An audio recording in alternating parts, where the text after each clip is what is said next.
Les accès de l'aéroport de Toulouse-Blagnac à nouveau paralysés. Retour des blocages aussi autour de certains sites d'Airbus. Pour la deuxième journée de suite, des dizaines de taxis continuent de protester contre la concurrence des VTC. Sur la proposition du gouvernement de racheter les licences des chauffeurs qui partent à la retraite ou qui quittent le métier, c'est un non catégorique. Les rachats de licence, vous parlez? Non, ça ne nous convient absolument pas. Nous, ce qu'on veut, c'est vivre de notre métier. On veut en vivre. On ne demande pas le mot. Notre licence, c'est notre fonds de retraite. Quand on voudra les vendre, quand on sera prêt à les vendre, on les vendra. Pour l'instant, ce n'est pas d'actualité. Ce qui est d'actualité maintenant, c'est que tous les mêmes transporteurs ont les mêmes obligations, les mêmes droits, et dans un état de concurrence loyal.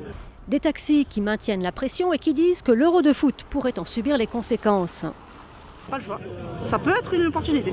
Quand on dit qu'on va bloquer, on va vraiment bloquer. Donc il n'y aura pas de VTC qui vont charger, il n'y aura rien du tout. C'est-à-dire qu'on bloquera carrément l'Euro 2016. Donc il n'y aura personne dans les stades à cause de vous? S'il faut en arriver là, malheureusement, on en arrivera là. On préférera mourir debout que vivre à genoux. En attendant, cet après-midi à Toulouse, les taxis ont rendez-vous avec le préfet de région pour trouver une sortie au conflit. Ils sont prêts à arrêter leur grève, mais pas à n'importe quel prix.